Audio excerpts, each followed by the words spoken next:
அப்படியே வேணு விருன்னு ரிவர்ஸ்ல வருது வந்து இந்த ஆடு மாடுகளை ஏத்துற மாதிரி எல்லாம் ஏத்தி கொண்டு போய் குமிச்சிடுறாங்க.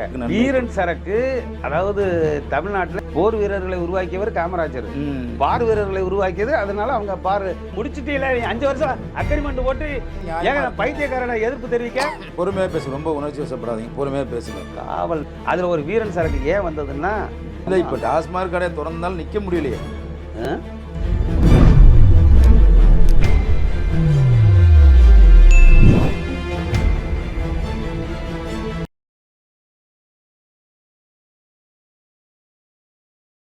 தேடை தமிழ் நேயர்களுக்கு வணக்கம். நம்ம சேனலில் நிறைய ஆளுமைகளை சந்தித்து வர்றோம். அந்த வகையில் இன்றைக்கி ஒரு சிறப்பு விருந்தினராக மது குடிப்போர் விழிப்புணர்வு சங்கத்தினுடைய தலைவர் அண்ணன் செல்லப்பாண்டி அவர்கள் வருகின்றிருக்கிறார். அவரிடம் நிறையா பேசுவோம், வாங்க. அண்ணா வணக்கம்ண்ணா. வணக்கம். விக்கிரவாண்டியில் இடைத்தேர்தல் இப்போ வாக்கு எண்ணிக்கை நடந்து கொண்டிருக்கிறது. நம்ம பேசிகிட்டு இருக்க அந்த நேரத்தில் கிட்டத்தட்ட 50,000க்கும் மேற்பட்ட வாக்கு வித்தியாசத்தில் திமுக முன்னணியில் இருக்குது. இந்த தேர்தல், இந்த இடைத்தேர்தல் திமுகவுக்கு என்ன செய்தியை மக்கள் சொல்கிறாங்க? ஒரு ஆணியம் புழுங்குற மாதிரி ஒரு செய்தியும் கிடையாது. ஏன்னு கேட்டிங்கன்னா, இந்த ஒரு தொகுதியில் ஜெயிக்கிறதுனால திமுகவுக்கு வந்து மக்கள் செல்வாக்கு கூட போகிறதும் இல்லை, அது வாக்கு சதவீதம் குறைகிறதுனால திமுகவுடைய செல்வாக்கு குறைய போகிறதும் இல்லை. இது ஒரு இடைத்தேர்தலில் என்ன செய்யணும்னா, தன்னுடைய இந்த 3 ஆண்டு கால சாதனையை அதில் பார்க்கலாம். அந்த சட்டமன்றத்துக்குள்ளே இருக்கக்கூடிய ஒன்றிய செயலாளர் சாதனை தான் சொன்னாங்களே. ஏங்க சொல்லி 2 இடத்துல சாராயத்தில் இறந்தவங்கலாம் இருந்தாங்க, 10 லட்சம் போய் கொடுத்தீங்களே, அதெல்லாம் சாதனை. நீங்கள் நான் என்ன சொல்கிறேன்னா, ஒட்டுமொத்த 100 ஓட்டுக்கு ஒரு அமைச்சர், 100 ஓட்டுக்கு ஒரு அமைச்சர், 15 மினிஸ்டர் உள்ளே இருந்திருக்கிறாங்க. என்ன நாங்கள் அங்கே நம்ம சங்கம் சார்பாக, மதுகுடிப்போர் விழிப்புணர்வு சங்கம் சார்பாக டம்ளர் சின்னத்தில் நானும் வேட்பாளர் நிப்பாட்டி இருக்கிறேன். என் கவுண்டிங்கும் இருக்குது. அவங்களாம் எண்ணி முடிச்சதுக்கப்புறம் மிச்சம் தெரியும். என்ன சொல்கிறேன், நான் போயிருந்தப்போ அதாவது ஒரு ஜனநாயக தேர்தலில் வீதி வீதியாக போய் ஓட்டு கேட்ட புரட்சித் தலைவர் எம்ஜிஆர் காலத்தில், கலைஞர் காலத்திலேயோ காமராஜர் காலத்தில் பார்த்தீங்கன்னா, அதாவது தேர்தலுங்கிறது மக்களுடைய மனநிலை என்ன, அவங்கள பல்ஸ் பார்த்து அவர்களுடைய கட்சி திமுக மீது, அதிமுக மீது, பாமக மீது, நாம் தமிழர் கட்சி மீது என்ன வச்சுருக்காங்கிறத, அதாவது யதார்த்தமாக பல்ஸ் பிடிச்சி பார்க்குறத, வீடு வீடாக வீதி வீதியாக சென்று அங்கே சாக்கடை அடைச்சிருக்கா, வீட்டில் அவங்களுடைய மனநிலை என்ன, சட்ட பாதுகாப்பு இருக்காங்கிறத யதார்த்தமான வாக்குகளை செய்த நன்மைகள் என்ன, இதெல்லாம் தானாக வந்து ஓட்டு போட. நீ மாணவர்களுக்கு 1000 ரூபா கொடுக்குற, பெண்களுக்கு 1000 ரூபா கொடுக்குற, இலவச பஸ் கொடுத்துருக்குற, இளவுக்கு 10 லட்சம், கள்ளச்சாராய சாவில் 10 லட்சம் கொடுத்துருக்குற, நீ 50 ஆண்டு காலம் ஆட்சியில் இருக்க, நல்ல சாராயம் குடிச்சு அரசாங்க டாஸ்மார்க் சாராயம் குடிச்சு பாட்டில் கொடுத்தா 10 ரூபா, கள்ளச்சாராயம் குடிச்சு பாடியை கொடுத்தா 10 லட்சம் கொடுக்குற மாதிரி சொல்கிறாங்களே. இதில் வந்து இதுதானே நீங்கள் செகண்ட் தாட் தானே ஈஸியாக இருக்குது.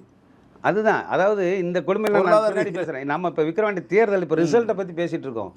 எனக்கு வேதனை என்னென்னா, நானும் வேட்பாளர் நிப்பாட்டிக்கிறேன்.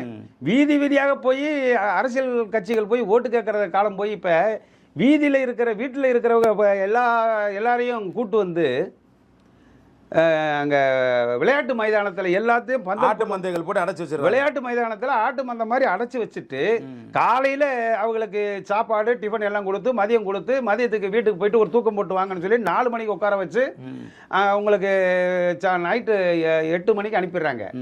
அதுக்கப்புறம் இதில் இடையில ஈவினிங்கில் முக்கிய தலைவர் பிரச்சாரத்துக்கு வராங்கன்னா, இந்த ஆட்டு மந்தைகள் மாதிரி அடைச்சி வச்சிருக்க பந்தலுக்கு போயிடுறாங்க. அப்படியே வேணு விருன்னு ரிவர்ஸ்ல வருது, வந்து இந்த ஆடு மாடுகளை ஏற்றுற மாதிரி எல்லாம் ஏற்றி கொண்டு போய் குமிச்சிடுறாங்க.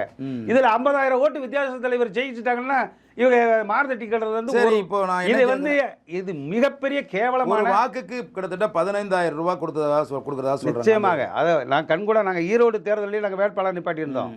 அதாவது ஜனநாயக படுகொலை. இந்த விக்கிரவாண்டி தேர்தல் வந்து திமுகவுக்கு வெற்றின்னு சொல்ல முடியாது. இது உண்மையாக ஓட்டு வாங்கிய பறிக்கப்பட்ட வெற்றி. நிச்சயமாக, அதாவது ஜனநாயக குரல் வரை நெறித்து பறிக்கப்பட்ட வெற்றியாகத்தான் பார்க்குற தமிழ்நாடு மதுகுடிப்போர் விழிப்புணர்வு சங்கம் பார்க்குறது ஒழிய, இது இவங்க என்னமோ ஏங்க அந்த தொகுதியில் உள்ள கட்சிக்கார வேலை பார்க்கணுங்க. நீங்கள் அடுத்த தொகுதியில் இருந்து 100 ஓட்டுக்கு ஒரு அமைச்சரை கொண்டு வர்றது, தமிழ்நாடு முழுவதும் கன்னியாகுமரியில் இருந்து சென்னையிலிருந்து அத்தனை மாவட்ட செயலாளர்கள், அமைச்சர்கள் எல்லாரும் போய் அங்கே வேலை செஞ்சு அப்படி என்னங்க வந்திருக்கு தமிழ்நாடு? புரியாதா? அந்த தொகுதிக்கு உண்டான மக்களுக்கு ஒரு பாதுகாப்பற்ற தன்மை ஏற்படுத்திட்டாங்களோ இவங்க எல்லாரும் சேர்ந்து? இது தேவையில்லையே, பயத்தை உருவாக்கிட்டாங்களோ அந்த அளவுக்கு. ஏங்க போயிட்டு இருக்கிறவன் 100 ஓட்டுக்கு ஒரு அமைச்சர்னா, அந்த 100 பேருக்கு தேவையான சாப்பாடு, அவங்களுக்கு சிந்திக்க விடாம அவங்களுக்கு தேவையான காசுகளை கொடுத்து, அவங்கள பிரெயின் வாஷ் பண்ணி அது இல்லாமல் சரக்கு என்ன எல்லாமே, அதாவது டாஸ்மார்க் இல்லாம இருக்கு. கட்சி கொடி இல்லாத கிராமங்கள் இருக்கலாம், கட்டிங் போடாத கிராமங்கள் கிடையாது. நாங்கள் கோட்டரில் கை வைத்தால் தான் யாரும் கோட்டையிலே கொடியேற்ற முடியும். அதனால அது இல்லாம தேர்தல் தேதி அறிவிச்சாச்சுன்னா தேர்தல் ஆணையத்தில் பதிவு பெற்ற, இந்திய தேர்தல் ஆணையத்தில் பதிவு பெற்ற கட்சி அதனுடைய கொடியவே கழட்டி போட்டுருவாங்க. அதனுடைய தலைவர் பேரறிஞர் அண்ணா, எம்ஜிஆர், ஜெயலலிதா கூட எல்லா சிலையுமே பெரிய தலைவர் சிலையை மறைச்சிட்டாங்க. ஆனால் டாஸ்மாக் கடையை மூட முடியுமா? முடியாதுதான். அங்க நிக்க நாங்க தமிழ்நாடு மதுகுடிப்போர் விழிப்புணர்வு. இப்போ டாஸ்மாக் கடையை திறந்தாலும் நிக்க முடியலையே, தள்ளாடிட்டு தானே இருக்கோம். தள்ளாடிட்டு இருந்தாலும் இப்போ தானே அரசியல் ஸ்டெடியா வந்து சொன்னல விக்ரவாண்டி கிட்டத்தட்ட விக்ரவாண்டி இதுக்கு முன்னாடி நீங்க வந்து இதுல ஈரோட்டில் நின்னு சொன்னீங்க, எவ்வளவு வாக்கு? ஸ்ரீபெரும்புதூர் பாராளுமன்ற தேர்தலில் எங்க பாட்டில் முதலாளியை ஏற்று ஸ்ரீபெரும்புதூர் தொகுதியில் நின்று கிட்டத்தட்ட 3700 ஓட்டு, 10 செலவு இல்லாமல் 3700 ஓட்டு வாங்கியிருக்கிறோம். இப்போ உங்களுக்குன்னு குடிமக்கள் இருக்க தான் செய்யறாங்க. எங்களுக்கு இல்லை, நாங்கள் தானேங்க அரசியல், ஆன்மீகம், ஐடி 3 தீர்மானிக்கக்கூடிய சக்தியா இருக்கோம். இதுவரைக்கும் கோட்டை குடிச்சோமா, குடும்பத்தில் வம்புழுத்தமா, குப்புறப்படுத்தமான்னு கிடந்தோம். அவங்க கோட்டையை அவங்க பார்த்துக்கிடுவாங்க. அரசியல் கட்சிகள் அதாவது மக்களை பார்த்துக்கிடுவாங்க. நம்ம வேலையை பார்த்து எங்கள் அந்த டாஸ்மார்க் மது வருமானத்தின் மூலமாக 40,000 கோடி, 1.25 லட்சம் கோடி பட்ஜெட் போடுறாங்கன்னா அதில் 40,000 கோடி அரசு டாஸ்மார்க் மதுவிலிருந்து எங்கிட்ட இருந்து வாங்கி அதில் கடன் இல்லாமல் ஆட்சி செய்வான்னு பார்த்தா 8 லட்சம் கோடி கடனை வச்சுக்கிட்டு அங்கே கோட்டையிலேயும் நிம்மதியில்லை, எங்களுக்கு குடும்பத்திலேயும் நிம்மதியில்லை. இதெல்லாம் யோசிச்சு பார்த்தா இதெல்லாம் இதை தாண்டி ஒரு முக்கியமான ஒரு செய்தி மக்களுக்காக. இந்த வீரன் சரக்குன்னு ஒன்று விற்கிறாங்க, இது எந்த அளவுக்கு மக்களுக்கு நன்மை? வீரன் சரக்கு அதாவது தமிழ்நாட்டில் ஒரே ஒரு கள்ளச்சாராயம், இந்த இளவு விழுந்த கள்ளக்குறிச்சியில் இளவு விழுந்த அதே மாதிரி ஒரே ஒரு கள்ளச்சாராயத்தை ஒழிப்பதற்காக 2003 47 வகையான மதுபான வகைகளை அறிமுகப்படுத்தி இன்னைக்கு 756 வகையான மதுபான வகைகள் டாஸ்மாக் கடையில் அடுக்கி வச்சு வித்துக்கிட்டு இருக்கிறாங்க. அதில் ஒரு வீரன் சரக்கு ஏன் வந்ததுன்னா, இந்த பாராளுமன்ற தேர்தல் நேரத்தில் பாட்டிலுக்கு மேலே 10 ரூபா அந்த மரக்கான இளவு விழுந்தது, பாட்டிலுக்கு மேலே 10 ரூபா டாஸ்மார்க் மதுக்கடையுடைய அதிருப்தி பயங்கரமாக இருந்தது. அதை தணிப்பதற்காக அறிமுகப்படுத்துறது தான் 140 ரூபா, 150, 160 ரூபா, 180 ரூபா வரைக்கும் வித்துக்கிட்டு இருந்த சரக்கை வீரன் சரக்குன்னு ஒரு லேபிளை ஒட்டி புதுசாக அதை வந்து 140 ரூபாய்க்கு மலிவு விலை மது, மலிவு விலை இல்லை, விலையே கொஞ்சம் ஒரு 50 ரூபா 10 ரூபாயை குறைச்சி அதை வந்து இந்த பாராளுமன்ற தேர்தலுக்காக டாஸ்மார்க் மது பிரியர்கள் மத்தியில் ஒரு அது எவ்வளவோ பேர்கள் இருக்கும்போது ஏன் வீரன்னு பேர் வச்சாங்க? அது ஆட்டோமேட்டிக்காக அது மோந்து பார்த்தவே வீரன் வந்துருமோ? ஒரு வீரன் அதாவது போர் வீரன், பார் வீரன், அவங்க வந்து பார்க்குறாங்க 2 வீரன். தமிழ்நாடு நேதாஜி கண்ட நாடு, அவங்களுக்கு கருணாநிதி கண்ட நாடு, காமராஜர் கண்ட நாடுகள்லாம் இருக்கு இல்லையா? அவங்க அதாவது காமராஜர் கண்ட நாடு, கருணாநிதி கண்ட நாடுன்னு ரெண்டா இருக்கு. அவங்க எல்லாம் போருக்கு இந்திய சுதந்திரத்துக்காக பாடுபட்ட போர் வீரர்களை உருவாக்கியவர் காமராஜர், பார் வீரர்களை உருவாக்கியது. அதனால அவங்க பார் வீரன், அவங்களுக்கு ஒரு சரி நம்ம பார் வீரனை உருவாக்கிட்டு இருக்கோங்கிறதுனால அது ஒரு வீரன். இப்போ குஜராத், பீகார் போன்ற மாநிலங்கள்லாம் வந்து மதுவிலக்கு அமலில் இருக்குது. அப்படி இருக்கும்போது ஏன் தமிழ்நாட்டில் அதுக்கு சாத்தியமே இல்லையா? சாத்தியம் இல்லைன்னா அரசியல்வாதிகள் அரசியல்வாதிகளுடைய வேலைகளை தான் பார்க்கணுமா? நான் ஒட்டுமொத்த மக்களுடைய 8 கோடி மக்களுடைய நலனை பார்க்குற வேலையை விட்டு போட்டு இவர்களே பார்களை நடத்துவார்கள், இவர்களே மதுபானங்களை நடத்துவார்கள், இவர்களே தொழிலில் ஈடுபடுறதுனால உங்களுக்கு எல்லா விஷயத்திலையும் அவங்க கலந்து. பீகாரில் வந்து மதுவிலக்கு சாத்தியமானதுக்கு காரணம் அந்த முதலமைச்சர், அதை சார்ந்த குடும்பங்கள் மது ஆலைகள் இல்லாதனால. அவங்க நாட்டு மக்கள் மீது சிந்திக்கக்கூடியவங்க. நிதிஷ்குமார் எல்லாம் வந்து ஜனதாலேருந்து வந்தவங்க. அதாவது இந்த நாட்டு மக்களுக்காக எளிமையான, அதாவது ஏழ்மையாக இருக்கக்கூடியவர்களை வழிநடத்தக்கூடிய அளவில் தலைவர் நிதிஷ்குமார்னா இன்னைக்கு அவருக்கு ஆட்சி வந்து நல்ல மக்களுக்காக சிந்திக்கக்கூடிய தலைவன். இங்க தமிழ்நாட்டில் சிந்திக்கக்கூடிய தலைவன் இருந்தாங்க. 1967க்கு முன்பாக பேரறிஞர் அண்ணா, அதுக்கு முன்னாடி பக்தவச்சலம், குமாரசாமி ராஜா, ஓமந்தூரா ரெட்டியார், சுப்பராயன், அற்புதமான சென்னை மாகாணத்தவே ஆட்டி படைத்த ராஜாஜி வரைக்கும் மதுவில்லா இந்திய திருநாட்டிலேயே மதுவில்லாத மாநிலமாக இருந்த நாடு தமிழ்நாடு. முதலிலே மதுவிலக்கு அமுல்படுத்திய நாடு தமிழ்நாடு. மகத்தான தலைவர்கள். மதுவிலக்கு நம்ம தமிழ்நாட்டில் இருக்கும்போது உங்களுக்கு என்ன வயசு இருந்திருக்கும்? எனக்கு மதுவிலக்கு நான் பிறந்ததுக்கப்புறம் பேரறிஞர் அண்ணா முதலமைச்சராக இருக்கும்போது நான் இருக்கிறதுனால. அப்போ நீங்கள் சின்ன வயசு தான். அப்போ சின்ன நாங்கள் தான் தப்பாக நினச்சிட்டோம். என்ன அதுக்கப்புறம் நான் வளர வளர டாஸ்மார்க்கு வளர ஆரம்பிச்சிருச்சு. அதாவது வளருது, கள்ளுக்கடைகள் திறப்பு, சாராய திறப்பு, நம்ம கடாமார்க்கு சாராயத்தை தலைவர் எம்ஜிஆர் திறக்கிறார். அதுக்கப்புறம் கலைஞர் வந்து மலிவு விலை மது 89ல் அரசாங்கமே அம்பத்தூர்ல மதுபான ஆலை திறக்குது.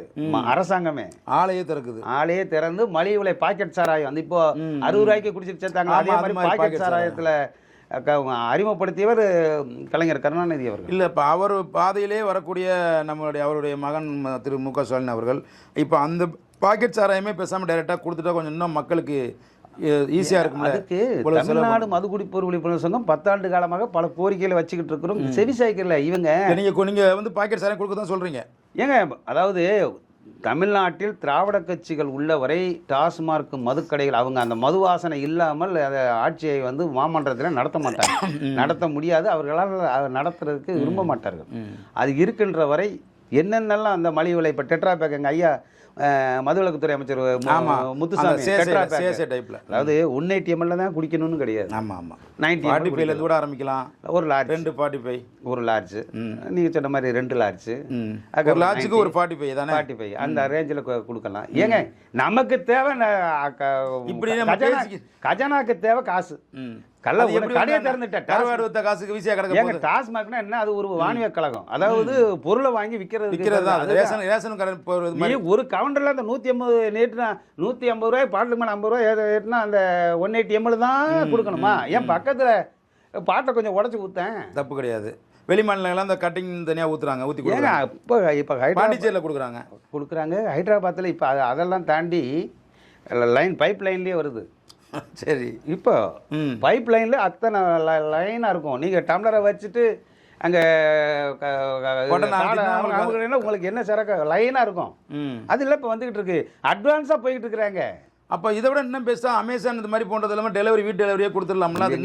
இவங்க அதாவது எதுக்கும் தயாராக இருக்காங்க. விளையாட்டு மைதானத்திலே தமிழக அரசியல் வரலாற்றில் விளையாட்டு மைதானத்தில் குடிச்சுக்கிட்டே சரக்கு குடிச்சுக்கிட்டே பார்க்கணுங்கிறதுக்காக எங்கள் ஐயா உதயநிதி ஸ்டாலின் அவர்கள் விளையாட்டுத்துறை அமைச்சர் ஆன உடனே இப்போ முயற்சி எடுத்துக்கிட்டு இருக்கிறாருல்ல விளையாட்டு மைதானத்தில் சரக்கு வைக்கிறதுக்கு. எப்படிப்பட்ட தேசம் இப்போ என்ன அதுலேயும் பார்த்தீங்கன்னா அங்கே பாட்டில் சரக்கு வச்சு குடிச்சிக்கிட்டு இருக்கும்போது அங்கே 6 அடிக்க வேண்டியவன் இதில் தோத்துட்டேன் செஞ்சுட்டேன்னா பாட்டில் கொண்டு எரிஞ்சு போடான்னு நம்ம எதிர்கட்சிகளும் கொஞ்சம் கம்ப்ளைண்ட் பண்ணுவோன்னு இப்போ என்ன பண்ணியிருக்காங்க? நிறுத்தி வைக்கல. அவர்கள் திராவிட முன்னேற்ற கழகம் ஒரு கொள்கை எடுத்து விட்டால் அதை நிறைவேற்றாமல் விட மாட்டார்கள். என்ன பண்ணுறாங்கன்னா விளையாட்டு மைதானத்தில் முதல்ல அவங்க சொன்னது கல்யாண மண்டபம். ஆமாம், கல்யாண மண்டபம். அதெல்லாம் அது வந்து நல்ல குடும்பத்தில் இருந்தவங்கெல்லாம் அதை நிப்பாட்டி வச்சுட்டாங்க. விளையாட்டு மைதானத்தில் வந்து உட்காந்துட்டு பாட்டிலோட போய் குடிச்சிக்கிட்டு இருந்தால் ஏதாவது பிரச்சனைனா எரியணும் அப்படிங்க எரிஞ்சு பாதுகாப்பு இருக்காங்கனால இது ஹைகோர்ட்டு சென்னை ஹைகோர்ட்டுக்கு வந்த உடனே இப்போ என்ன பண்ணிட்டாங்கன்னா விளையாட்டு மைதானத்துக்கு கீழே பார் இருக்கும், கீழே குடிச்சிட்டு பாட்டில் அங்கேயே போட்டுட்டு நீ போதையில் போய் உட்காந்து பார்த்துக்கோ. அந்த இதுக்கு இப்போ எடுத்துகிட்டு போகக்கூடாது, ஏன்னா அதை வெப்பன்ஸாக யூஸ் பண்ணிடுவாங்க. எடுத்துகிட்டு போகக்கூடாது. ஆக நீ போதையில் இருக்கணும். அப்போ ஏங்க நீங்கள் இவ்வளோ நேரம் பேசுகிறது எங்களுக்கு ஒரு பெரிய கன்ஃபியூஸாக இருக்கு. இப்போ இந்த ஆளுங்கட்சியை நீங்கள் தாக்கி பேசுகிறீங்களா இல்லை உயர்த்தி பேசுகிறீங்களா? ஏங்க இல்லை இந்த மாதிரிலாம் கொண்டு வராங்க, பாலாறு தேனாறு ஓடுறதுக்கு பதிலாக அந்த மாதிரி ஆறுகள் ஓடுதுங்கிறத அதாவது உயர்த்துற மாதிரி இருக்கா? இல்லை அதான் நான் சொன்னேன்ல 67க்கு முன்னாடி மதுவில்லா ஆட்சி கண்ட மகத்தான முதல்வர்கள் வாழ்ந்த நாடு தமிழ்நாடு. மதுவே இல்லாமல் ஆட்சி செய்ய முடியாதுன்னு இருக்கிறவங்கிட்ட போயிட்டு நல்லது என்னத்தை எதிர்பார்க்க முடியும்? அரசாங்கத்துடைய இல்லை ஒன்னே சொல்லிடுறேன், அரசாங்கத்துடைய கொள்கை முடிவு. நீங்க 234 எம்எல்ஏக்கள்ல 118 எம்எல்ஏக்கள் தேர்ந்தெடுக்கப்பட்டு அவர்கள் எல்லாம் உட்கார்ந்து அங்கிட்ட நம்ம ஐஏஎஸ் கலெக்டர்கள் உள்துறை செயலாளர்கள் எல்லாத்தையும் உட்கார வச்சு ஒரு கொள்கை முடிவு எடுக்காங்க. நாம வந்து தமிழ்நாட்டில் குடிக்க வச்சு தான் போன வாரம் பார்த்தீங்கன்னா சேலத்தில் அரசு அதிகாரி என்ன சொல்கிறாங்க, லேடி எப்படி ஏன் சேல்ஸ் குறையுதுன்னு கேட்குறாங்க. கரூரில் போன சுதந்திர தினத்து அன்னைக்கு அதிகமாக சேல்ஸ் பண்ண டாஸ்மார்க் ஊழியருக்கு பாராட்டு சான்றிதழ் வாங்கின நாடு தமிழ்நாடு. இப்படி இருக்கும்போது அரசாங்கத்துடைய கொள்கை முடிவுக்கு விரோதமாக நம்ம தமிழ்நாடு மதுகுடிப்போர் விழிப்புணர்வு ஒரு காலமும் செயல்படாது. நீங்க ஆதரவு தான் கொடுக்குறீங்க. ஏங்க அரசு நிர்ணயித்த நேரம் மதியம் 12 மணிலேருந்து இரவு 10 மணி வரைக்கும் மேல 10 1க்கு மேல நீ சரக்கு வாங்கினேன்னா என் சங்கத்தில் உறுப்பினராக முடியாது. சங்கம் 10 மணிக்குள்ள நீ வாங்கிடணும். அரசாங்க நிர்ணயித்த நேரத்துக்குள்ள வாங்கணும். நீ கள்ளச்சாராயம் கஞ்சா அதில் வாங்கின- உடன்பாடு இல்லை. அதெல்லாம் உடன்பாடு. அரசாங்கம் நீ விற்கிது, நாங்க குடிக்கோம், நீ மூடு, நாங்க மூடிட்டு போறோம். கரெக்ட். அப்போ நான் என்ன கேட்குறேன்னா, எங்க ஐயா முத்துசாமி அவர்களும் எங்க 118 திமுக அமைச்சரவையில் ஏற்கப்படுகிற தீர்மானத்தை அவர்கள் ஆட்சியில் முழுக்க முழுக்க உங்க சங்கம் ஆதரிக்குது. நிச்சயமாக அவர்கள் இட்ட கட்டளையை நாங்கள் நிறைவேற்றோம். அப்போ ஏன் எத்தனை பேர் தாலி எடுத்தாலும் பரவாயில்ல, ஆனா நீங்க ஏங்க தாலி எடுத்தா இந்த கேள்வியை அந்தந்த சட்டமன்ற உறுப்பினர்ல ஓட்டு போட்டவங்க கேட்கணுங்க. ஓட்டு போட்டவங்க ஓட்டு போட்ட கேட்கல, முடிச்சுட்டு இல்ல 5 வருஷம் அக்ரிமெண்ட் போட்டு இந்த விக்கிரவாண்டியில பந்தல் போட்டு இள வீட்டுல உட்கார்ந்த மாதிரி உட்கார்ந்து ஓட்ட போட்டுட்டு இல்ல, வேற அவன் என்ன செய்வான்?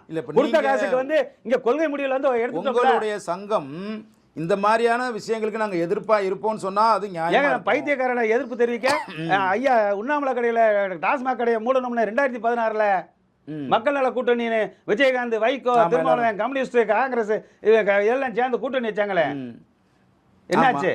எல்லாம் டெபாசிட் காலி ஆகி போச்சுல்ல. இன்னைக்கு அதே அவங்க திருந்திட்டாங்களா இல்லையா? மதிமுக திருந்திட்டாங்களா இல்லையா? ஆமா, திருப்பி விடுதலை சிறுத்தைகள் திருந்திட்டாங்களா இல்லையா? கம்யூனிஸ்ட் எல்லாம் இப்ப மூடிட்டு இருக்காங்கல்ல, ஆட்டோமேட்டிக் சாராய கம்பெனியோட ஜாயின் ஆயிட்டாங்க, எல்லாம் கூட்டணி வச்சுட்டு இருக்காங்கல்ல. அப்ப செல்லப்பாண்டி என்ன தந்தை? அதாவது நீங்க ஒண்ணு தெரிஞ்சுக்க, தமிழ்நாடு பகுத்தறிவு பூமி. தந்தை பெரியார் பக்திக்கு பகுத்தறிவு ஊட்டிய நாடு தமிழ்நாடு. என்ன அதுலயே இல்ல, நீங்க சொல்லும் போது அதை கேட்கறதுக்கு தேன் வந்து பாயிர மாதிரி இருக்கு. இன்னொரு தடவை சொல்லுங்க. ஏங்க, தமிழ்நாடு பக்தியில பகுத்தறிவு ஊட்டிய நாடு தமிழ்நாடு. அதுலயும் நீங்க முழுசா படிச்சு பாத்தீங்கன்னா ஏங்க அந்த புத்தகங்கள் எல்லாம் கும்பகோணத்துல குடிகாரன் மாநாடு நடத்தியவர் தந்தை பெரியாருங்க. நீங்க கள்ளுக்கடையை வேண்டாம் என்று அவருடைய சொந்த மரம் 500 வெட்டினார். ஆனால் அவரே கும்பகோணத்திலே 1963 ஜனவரி 21 குடிகாரர் மாநாடு நடத்திய தந்தை பெரியார். அவர் வழியில வந்த இந்த பகுத்தறிவு பூமியிலே 1967 பிறந்த செல்லப்பாண்டியன் அவர் பக்தியிலே பகுத்தறிவு ஊட்டி மக்கள் மத்தியில ஒரு பகுத்தறிவு ஊட்டினார். பாட்டில்ல பகுத்தறிவு ஊட்டுவதற்கு தானே வந்த செல்லப்பாண்டியன். இப்ப என்னன்னா, உங்க சங்கத்தின் மேலேயும் உங்க மேலே ஒரு பெரிய குற்றச்சாட்டு, டாஸ்மார்க்ல இருந்து உங்களுக்கு ஒரு தனிப்பட்ட கமிஷன் வர்றதாக சொல்றாங்க. அந்த மாதிரி அமௌண்ட்டை ஒதுக்குறாங்களா? அப்படி வர வேண்டிய அவசியம் எனக்கு கிடையாது. ஏன்னு கேட்டீங்கன்னா, நான் இப்போ ஏற்கனவே பேசிட்டு இருக்கோம், டாஸ்மார்க் ஊழியர் 30,000 பேர் புலம்புறம் 6,000 சம்பளம் வாங்கினேன், 12,000 வாங்கிட்டு, அண்ணே பாட்டுக்கு மேலே ஏன் 10 ரூபா வாங்குறோம் அண்ணே, எங்களுக்கு சம்பளம் பத்தலை, சித்தாள் வேலைக்கு போனால் கூட 700 ரூபா, இங்கே 9,000 தான் கொடுத்து இல்லை. என்ன சொல்ல போனால் செந்தில் பாலாஜியே நீங்கள் தான் போட்டு விட்டது மாதிரி சொல்லி இது வரைக்கும் அடுக்க முடியாம, ஏன்னா அவரே உங்களுக்கு ஒரு அமௌண்ட் மாதம் அந்த சங்கத்துக்கு கொடுத்ததாகவும் இப்போ உங்களுக்கு வருமானம் வராதனால இப்போ அவங்களோட சேர்ந்து கை ஒத்துக்கிட்டதாகவும் சொல்கிறாங்க. அதாவது இப்போ நாங்கள் தேர்தல் களத்தில் நின்றுருக்கோம், கிட்டத்தட்ட 1-2 தேர்தல் 12 தேர்தலில் நின்றுருக்கோம். என்னுடைய பின்பலம் என்ன, என்னுடைய வசதி வாய்ப்புகள் என்னங்கிறது இன்னொரு வரைக்கும் தெரியாமல் ஒன்று இருக்காது. தெரிஞ்சிருக்கும். அப்படி அவசியம் கிடையாது. ஏன்னு கேட்டிங்கன்னா, தமிழ்நாட்டில் டாஸ்மார்க் மது பிரியர்களுக்காக, அந்த விதவைகளான பெண்கள், அனாதையாக்கப்பட்ட குழந்தைகள், ஆதரவற்ற பெற்றோர்களுக்காக குரல் கொடுக்கக்கூடிய சங்கம் செல்லப்பாண்டியன். அந்த டாஸ்மார்க் ஊழியர்களுக்கு இப்போ பாட்டுக்கு மேலே வாங்கக்கூடியது, பாரில் ஏழை எடுத்தவன் வாங்கக்கூடியது, இவர்களுக்கெல்லாம் டாஸ்மார்க் மது பிரிய அள்ளி கொடுக்குறாங்க. செதறி கிடக்க விக்கிரவாண்டியில் வீதியில் கிடக்கிற காலி பாட்டில் பொறுக்கி தாங்க டெபாசிட்டே கட்டினேன் நான். ஏங்க கோடிக்கணக்கில் பணம் எங்களுடைய டாஸ்மார்க் மது பிரியர்கள் தூக்கி போட்ட பாட்டெல்லாம் பிறகுனாவே நான் கோடீஸ்வரன். நான் போய் செந்தில் பாலாஜியோ இல்லை வேற யார்கிட்டையும் நான் பைசா வாங்க வேண்டிய அவசியம் இல்லை. ஒரு கோணி பையை எடுத்துட்டு யாராக இருந்தாலும் நீ எடுத்து தெருவில் போனீங்கன்னா 50 பாட்டில் பொறுக்குனீங்கன்னா பைசா கிடைச்சிட்டு 500 ரூபா கொட்டி கிடக்கு. தமிழ்நாடு முழுவதும் கோடிக்கணக்கான பணம் கொட்டி கிடக்கு. அதுலேயே இப்போ ஒன்று செஞ்சுருக்காங்க, காலி பாட்டிலுக்கு வந்து 10 பாட்டிலுக்கு 10 ரூபா டெபாசிட் வாங்கிட்டு, கொடுமையானது. மித்த பொருள் இப்போ வாட்டர் பாட்டில் வாங்குறிய, அவன் கடைக்காரன் 10 ரூபா டெபாசிட் வாங்கிட்டு திரும்ப கொண்டு வந்து கொடுத்துட்டு போனால் செருப்பால் அடிப்பாங்க. ஆனால் நாங்கள் எல்லாத்தையுமே தியாகிகளாக டாஸ்மார்க் ஊழியர் அண்ணே 10 ரூபாய் சுரண்டிட்டு பாருக்கு போகிறோம், அண்ணே 10 ரூபா மிச்சர் 30 ரூபா வாங்கிட்டு போ, அப்படி வெளியில் வரோம். டாஸ்மாக் சார்க்கா குடிச்சிட்டு வெளியில் வந்தால் ஊது காவல்துறை, கண்ணியமுக காவல்துறை ஊத சொல்கிறாங்க, ஊத்தியும் கொடுக்குறாங்க. அங்கே போனால் சவாத வாசனையாக இருக்கும். டாஸ்மாக் பார்க்குள்ளே போனவன் வெளியில் வந்தாலும் சவாத வாசனையாக இருக்கும். ஊதுங்கிறது ஊதுனோம்னா நீ குடிச்சிருக்க. ஆமாம், அப்புறம் கவர்மெண்ட் விற்ற பிறகு டாஸ்மாக் ரேஷன் கடையில் அரிசி விற்காங்க, பருப்பு விற்காங்க, பாமாயில் விற்காங்க, எல்லாம் வாங்கியிருந்தோம். அதே மாதிரி கவர்மெண்ட் விற்கிது, குடிச்சு பார்த்தா நல்லா இல்லது, அடிமை ஆகிட்டோம்.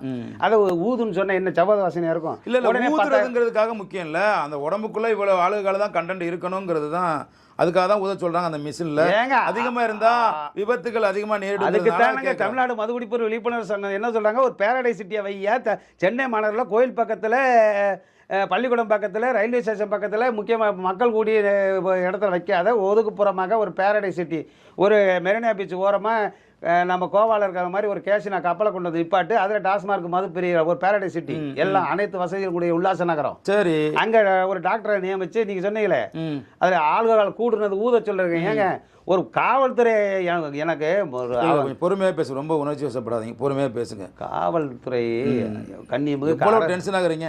காவல்துறை எங்கள் பார்லேருந்து வெளியில் ஊத சொல்கிறாங்களே, அவனும் மனுஷன் தானே. ஒரு காவல்துறையில் அரசு இல்லை ஒரு விஷயம் என்னென்னா, அவங்க டாஸ்மார்க் மது பெரிய குடிச்சிட்டு பார்லேருந்து வெளியில் வருவார். உடனே இவர் கண்ணியமிகு காவல்துறை ஊத சொல்லுவாங்க. எப்படி ஊத சொல்லலாம் தெரியுமா? அவர் போலீஸ்கார் இப்படி வச்சுக்கிடுவார். ஆமாம், அவரும் குடும்பம் குட்டியிருக்கா. ஒரு நாளைக்கு நைட்டு 10 மணியில் இருந்து காலையில் வரைக்கும் அவன் இருக்கிறவையெல்லாம் பூன்னு மூஞ்சில் ஊதி அவருக்கு என்ன வியாதி வரும்னு தெரியுமா? தெரியாது. ஓ, அவருக்கே பாதுகாப்பு. ஏங்க காவல்துறை அந்த ஏங்க ரத்த கண்ணீர் அதெல்லாம் பார்க்கணும். யாருன்னு ஏங்க விஞ்ஞானம் வளர்ந்துக்கிட்டு இருக்கிற காலத்தில் நெல்சன் மண்டேலா மாதிரி யோசிக்கிறீங்களே. ஏங்க அத்தனை தமிழ்நாடு முழுவதும் எத்தனை இரவு நேரத்தில் பணியாற்றுகின்ற காவல்துறை, அந்த காவல்துறையினர் மீது ஊத சொல்லணும். இப்படி எனக்கு நானும் உட்காந்துட்டு பார்க்குறேன்.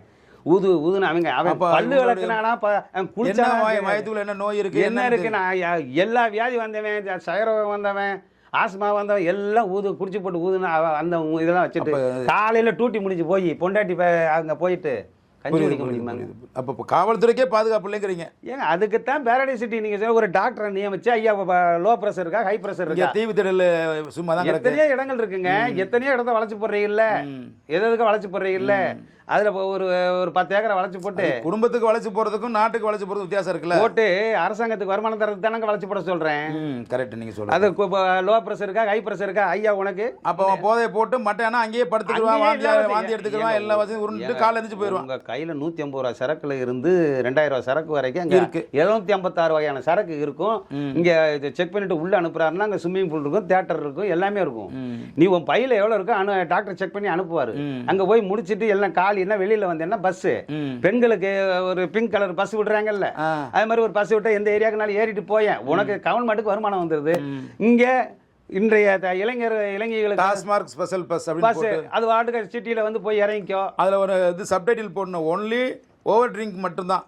இல்லை அங்கே உள்ள போதையில இறக்கி தானே வெளியில் அனுப்பும். அதாவது இறக்கி டவுசர் மாடல் சட்டியை அங்கே ஒன்று போட்டு விட்டு அது தேவையில்லை. ஏன்னா அங்கே உள்ளேயே எல்லாமே வேலை கண்டிஷன் தான் இருந்திருப்பாங்க. அங்கே எல்லாம் முடிச்சுட்டு வெளியில் வர்றாங்கன்னு இங்கே பிங்க் கலர் பஸ் வரல, ப்ரௌன் கலர் பஸ். பிங்க் கலர்னா பெண்கள் பஸ், ப்ரௌன் கலர்னா சரக்கு பஸ். இல்லைண்ணே, ஒயிட்டு தான் கொஞ்சம் கண்ணு தெரியும்.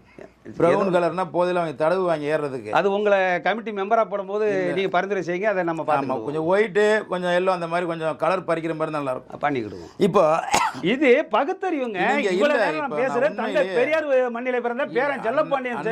இப்போ நான் வந்து உண்மையிலேயே நான் அன்னை தெரசாவெல்லாம் கண்ணிலே பார்க்கல. எனக்குலாம் ஒரு வேதனை இருந்துச்சு.